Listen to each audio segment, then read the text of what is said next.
மண்டிட்டு வாழ்றதை விட சண்டையிட்டு சாவுறது மேலன்னு நினைக்கிற வீரம் வளைஞ்ச மண்ணு இந்த மதுரை. இங்க கத்தி மாதிரி பசங்க, கவிதை மாதிரி பொண்ணுங்க, அம்மன் மாதிரி அம்மாங்க, ஐயனார் மாதிரி அப்பாங்க, அண்ணன்ற ஒத்த வார்த்தைக்கு உசுரையும் கொடுப்பாங்க.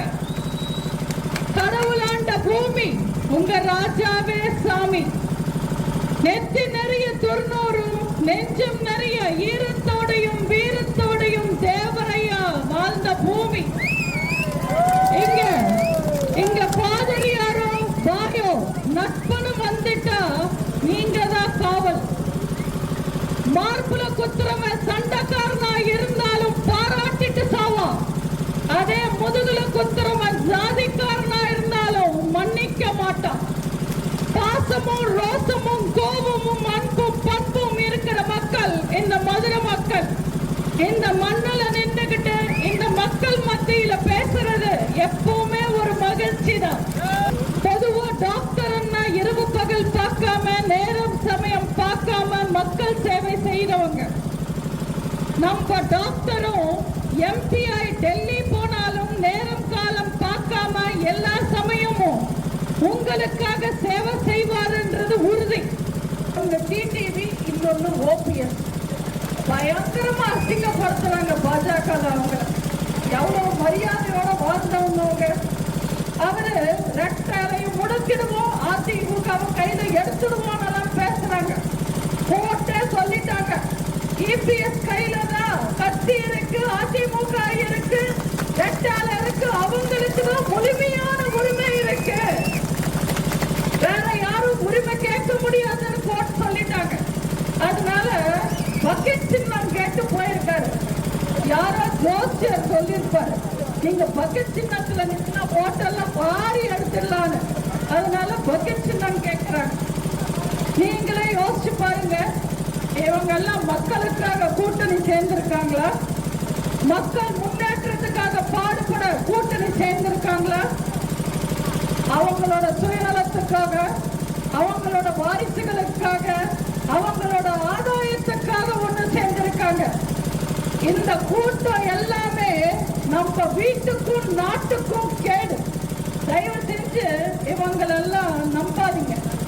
என்னை பொறுத்த வரைக்கும் திமுகக்கும் பாஜகக்கும் பெரிய வித்தியாசம் எல்லாம் கிடையாது.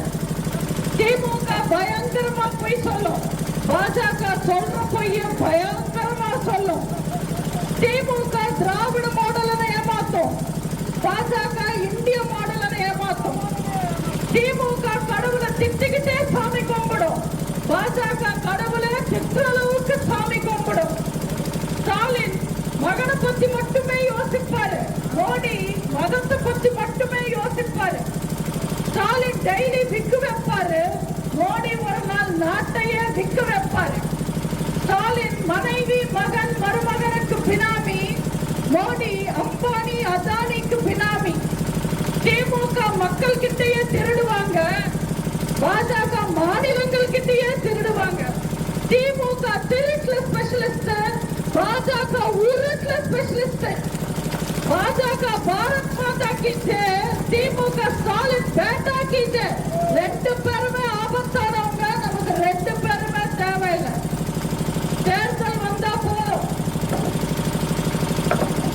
தேர்தல் வந்தா போதும். திமுக பயங்கரமா பேசுவாங்க மக்களை ஏமாத்துறதுக்காக.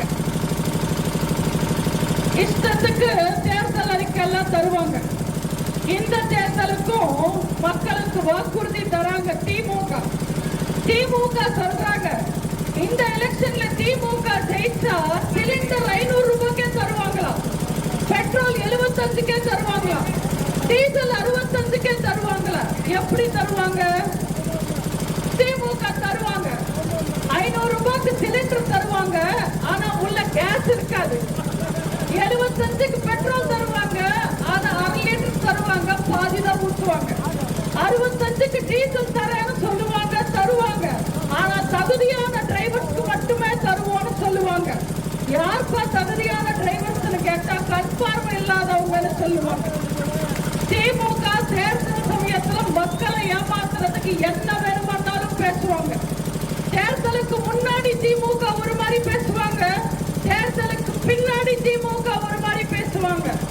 தேர்தல் சமயத்துல திமுக ஓட்டு பத்தி மட்டுமே கவலைப்படுவாங்க. தேர்தல் முடிஞ்ச உடனே திமுக அவங்க வீட்டு பத்தி மட்டுமே கவலைப்படுவாங்க. தயவு செஞ்சு அவங்கள நம்பாதீங்க. அவங்க எப்பவுமே சொல்றது ஒண்ணு, செய்யறது ஒண்ணு. இப்பெல்லாம் உதயநிதி மட்டும்தான் பிரச்சாரத்துக்கு வராரு. ஸ்டாலினால எல்லா பக்கமும் வர முடியாது, அவருக்கு உடம்பு முடியல. அவர் அப்படியே மெயின் ரோட்ல வந்து போயிடுவாரு. உதயநிதி வருவாரு, 1000 ரூபாய் தரேன்னு சொல்லிட்டு தேர்தல் முடிஞ்ச உடனே தகுதியானவங்களுக்கு மட்டும் 1000 ரூபாய் தரோன்னு சொல்றாங்க. அடுத்தவன் பொண்டாட்டிக்கு தகுதி இருக்கா இல்லையான்னு சொல்றதுக்கு ஸ்டாலின் யாரு? அத்தனை பெண்களுக்கும் தர வேண்டியது தானே அவங்க அப்பா வீட்டு காசா? சென்னையில வெள்ளம் வந்து ஸ்கூல் எல்லாம் சேதம் அடைஞ்சப்போ ஸ்கூல் எல்லாம் சரி பண்றதுக்கு வெறும் 2 கோடி ரூபாய் நிதி ஒதுக்கிட்டு ஃபார்முலா ரேஸ், கார் ரேஸுக்கு 40 கோடி நிதி ஒதுக்குனாங்க. அவங்க அப்பா வீட்டு காசா? ராணுவத்துல செத்தவனுக்கு வெறும் 3 லட்சம், கள்ளச்சாராயம் குடிச்சு செத்தவனுக்கு 10 லட்சம் தராங்க. அவங்க அப்பா வீட்டு காசா? நீட்ட ஒரே கையெழுத்துல ஒழிப்போன்னு சொல்லிட்டு ஒரு ஆணியும் புடுங்க முடியாம இன்னைக்கு 50 லட்சம் கையெழுத்து வாங்க ஊர் ஊரா அரசாங்க பணத்தை செலவு பண்ணிட்டு போறாரு உதயநிதி. இதெல்லாம் அவங்க அப்பா வீட்டு காசா? இன்னைக்கு இபி பில் எல்லாம் ஏத்திட்டாங்க, கரண்ட் எல்லாம் ஏறிடுச்சு. மக்களுக்காக கரண்ட் ரேட்டை குறைக்கலாம்ல, ஏன் இது என்ன அவங்க அப்பா வீட்டு காசா? பெட்ரோல் விலையை குறைக்கிறோம், டீசல் விலையை குறைக்கிறோம்னு சொல்லிட்டு இன்னைக்கு நம்ம குடிக்கிற பால் விலையை கூட ஏத்திட்டாங்க. அம்மா ஆட்சி செஞ்சிட்டு இருந்த எல்லா திட்டங்களையும் நிப்பாட்டிட்டாங்க. அம்மா உணவகத்துல இன்னைக்கு சாப்பாடு கிடையாது, பெண்களுக்கு தாலிக்கு தங்கம் கிடையாது, மாணவர்களுக்கு மடிக்கணினி கிடையாது, பென்ஷன் ஒழுங்கா வர்றது கிடையாது. என்ன செஞ்சாங்க திருட்டு திமுக 3 வருஷம் ஆட்சி காலத்துல?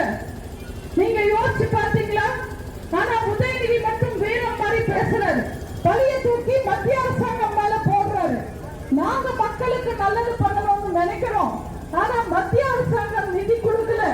நாங்க பணம் கேட்டா மத்திய அரசாங்கம் கொடுக்க வேண்டியது தானே, அதெல்லாம் அவங்க அப்பா வீட்டு காசான்னு கேட்கிறாரு.